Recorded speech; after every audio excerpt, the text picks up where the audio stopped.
لیکن حضرت انس بن مالک رضی اللہ تعالیٰ عنہ فرماتے ہیں کہ درزی نے نبی پاک کی دعوت پکائی تھی، وہ درزی تھا، کپڑے سیتا تھا۔ آپ فرماتے ہیں کہ میں حضور کے ساتھ اس دردی کے گھر گیا تو گوشت اور کدو پکا ہوا تھا۔ فرماتے ہیں اگرچہ سردار گوشت ہی ہے، پر نبی کریم نے نا گوشت کے ٹکڑے ہٹا کے نا تو اندر سے کدو نکال کے کھایا۔ حضرت انس بن مالک کہتے ہیں مجھے کدو پسند نہیں تو میں نے کبھی نہیں کھایا تھا، گھر میں ہوتا تو میں جھگڑا کرتا، پر آج حضور کی رغبت دیکھی نا تو کل نہیں پسند تھا، پر ابھی مجھے کدو بڑا پسند ہو گیا، مجھے کدو شریف سے پیار ہو گیا۔ جو اعلیٰ ترین چیزیں تھیں وہ نبی پاک نے استعمال فرمائیں، اعلیٰ ترین۔ زیتون کی افادیت کبھی کم ہوئی ہے 1400 سالوں میں؟ کبھی کسی نے کہا ہو کہ زیتون استعمال نہ کرو؟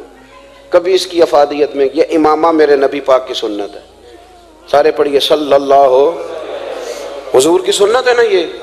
کبھی کوئی بندہ ایسا آپ کو ملا ہو کہ اس نے امامہ باندھا ہو تو کسی نے کہا ہو رہن دے یار تینوں سونا نہیں لگتا؟ بندے سارے سونے دے نہیں نہ ہوندے، میری بات کی سمجھ آ رہی ہے؟ لیکن امامہ کبھی کوئی آپ کو ملے گا ہی نہیں کہ اس بندے کے مزاج کے ساتھ یہ فٹ یا اس کے چہرے کے ساتھ یہ فٹ۔ اینک آپ لے لیں بازار سے، چھوٹی بھی ملتی ہے بڑی بھی ملتی ہے، کچھ لوگوں کے چہرے پہ کچھ چیزیں نہیں سیٹ ہوتی، فٹ نہیں ہوتی، لیکن یہ سرکار کی چونکہ سنت ہے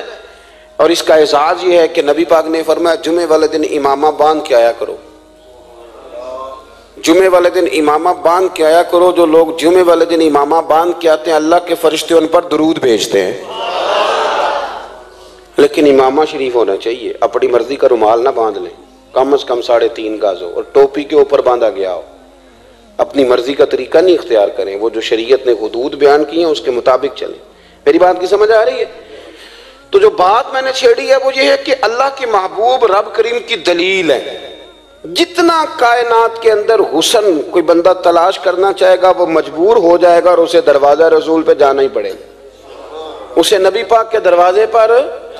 اسے جانا پڑے۔ ہم کوشش بڑی کرتی ہیں سونے لگنے کی، بڑے بڑے لوگ روپ دھارتے ہیں بیچارے، بڑا کچھ کرتے ہیں، لیکن آپ کو لوگ سونا کہیں گے، نورانی نہیں کہیں گے۔ مجھے بڑی کر لیں، داڑھی روز بنائیں بے شک، لیکن فطرت داڑھی ہے، حسن ناراض ہو گیا۔ اور داڑھی بڑی سمجھدار ہے، کبھی عورت کے منہ پہ نہیں آتی، آتی مرد کے منہ پہ ہے، مرد کے منہ پہ داڑھی آتی۔ چلے میں کوئی بات نہیں کرتا ورنہ میں تو حنفی ہوں، میرے امام صاحب تو اس بندے کی گواہی قبول نہیں کرتے جس نے داڑھی نہ رکھی ہو، وہ کہتے ہیں اس کی شہادت کچہری میں قابل قبول نہیں ہے، وہ تو قبول نہیں کرتے اس کی شہادت کو بھی۔ اب چلیں عوام سے ڈرتے ڈرتے کئی دفعہ کچھ باتیں نہیں بتائی جاتی پر باتیں ہیں تو صحیح نا۔ ایک بندے نے داڑھی مڈائی تھی تو جناب عمر نے مدینے سے بھی نکال دیا تھا۔ انسانوں کاننے کوئی کہہ گیا کہ چنگی طرح نیک ہوے گا تاں رکھی تے روٹی ادن کھائی ہاں جدن چنگی طرح نیک ہو جائے گا، اس سے پہلے کیوں کھاتے ہو؟ یہ قسم اٹھاؤ کہ پیسے اس دن پکڑنے ہاتھ میں جس دن چنگی طرح نیک ہونا ہے۔ کچھ لوگ کہتے ہیں میں اندر سے ٹھیک نہیں، تو اندر سے ٹھیک ہونا تیری ڈیوٹی نہیں، ظاہر ٹھیک کرنا تیری ڈیوٹی ہے، باطن تو رب کریم اپنی رحمت سے درست فرمایا کرتا ہے۔ تو جو تیرے ذمہ لگایا اللہ نے وہ تو کرنا، جو تیرے اللہ نے ظاہری صورت سے ہوتا کیا ہے، سنو کیا ہوتا ہے۔ ملا رومی نے لکھا ہے حضرت موسیٰ علیہ السلام کے زمانہ مبارکہ میں ایک شخص تھا تو حضرت موسیٰ علیہ السلام کی نقلیں اتارتا تھا، آپ کی طرح لمبا کرتا پہنتا تھا، ہاتھ میں چھڑی پکڑتا تھا، تھوڑا غصے سے بولتا تھا، معاذ اللہ نقل اتارتا تھا۔ تو جناب موسیٰ کلیم اللہ علیہ السلام کی قوم کا جب غلبہ ہوا تو انہوں نے نکال دیا اس کو، تو نقلیں اتارتا ہے، وہ نکل گیا،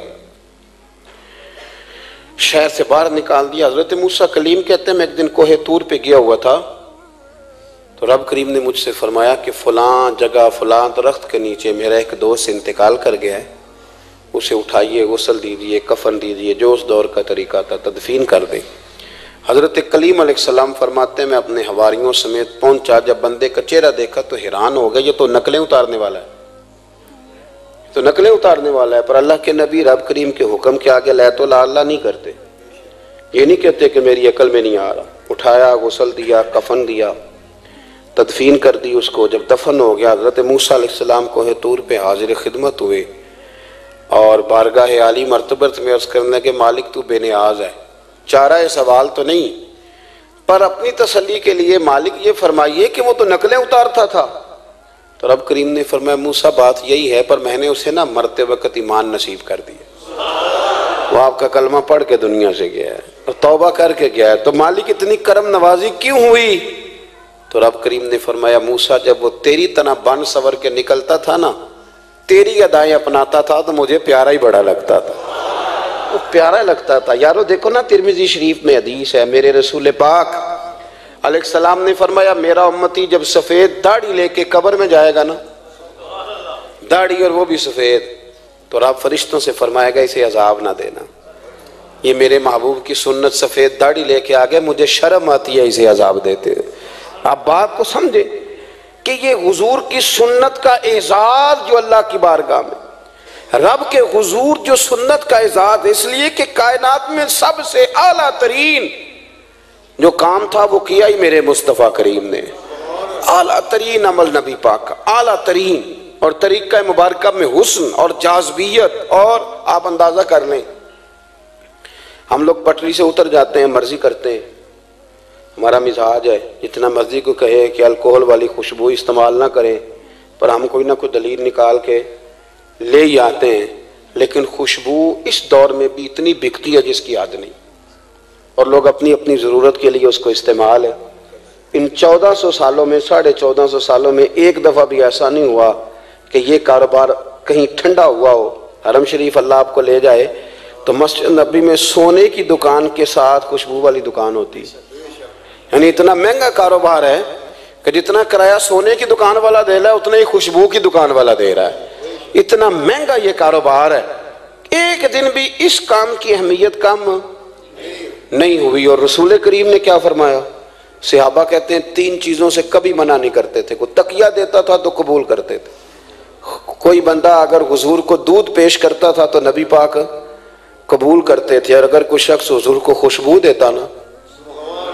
تو حضور جلدی قبول فرماتے تھے، یہ مزاج تھا۔ تو جو اعلیٰ ترین چیزیں تھیں ان کو میرے رسول کریم صلی اللہ علیہ وسلم نے کیا، ہمیں کر کے دکھایا۔ ہمارا ظاہری حلیہ، آج بھی اہل عرب لمبا کرتا پہنتے ہیں، آپ لمبا کرتا پہننے حیا کے زیادہ قریب ہے، کھلا لباس حضور پسند کرتے تھے، یہ شرم و حیا کے زیادہ قریب ہے، اس کے اندر انسان کا پردہ زیادہ ہے۔ وہ ساری اعلیٰ قسم کی صفات جن سے ایک آدمی متصف ہو سکتا ہے اور اپنے آپ کو سجا سکتا ہے،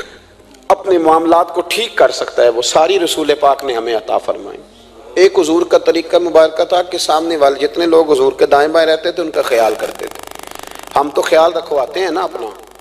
کہ سارے مل کے میری عزت نہیں کرتا، تو میری، تو میں کہتا ہوں کہ یہ تو یہاں اپنی عزت کی بھیک مانگی ہے یا آپ نے لڑائی کر کے عزت لی ہے، ایسا نہ کریں، آپ عزت دینی شروع کر دیں، اللہ آپ کو سکون عطا کر دے، آپ احساس کریں دوسروں کا۔ حضور نہ شدت کے ساتھ، یہ اعلیٰ سنت ہے میرے نبی پاک کی صلی اللہ، سارے پڑھیے درود شریف صلی اللہ، یہ اعلیٰ سنت ہے۔ آپ دیکھیں نا بخاری مسلم میں موجود ہے، حضور فرماتے ہیں میرا دل چاہتا ہے میں لمبی نماز پڑھاؤں،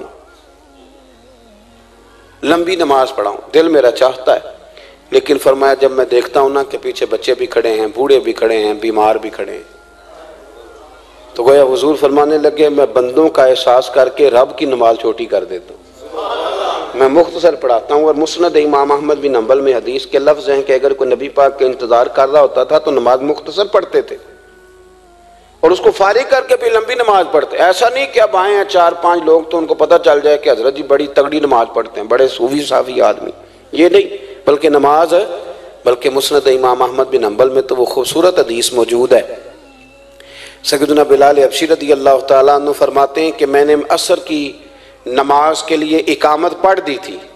حضور مصلی امامت پر تشریف لے گئے تھے، ایک یہودی کا غلام آیا اور اس نے آ کے عرض کی یا رسول اللہ میں بڑی مشکل میں ہوں، اگر آپ چلیں تو میرا مسئلہ حل ہو سکتا ہے، میرا مسئلہ حل ہو جائے گا۔ تو حضور کے احساس کی شدت کا یہ حال تھا کہ نبی کریم نے نمازیوں سے فرمایا تم بیٹھ جاؤ میں پہلے اس کا کام کر کے آتا ہوں، خدا کے بندے تو ہیں ہزاروں، بنوں میں پھرتے ہیں مارے مارے، میں اس کا بندہ بنوں گا جس کو خدا کے بندوں سے پیار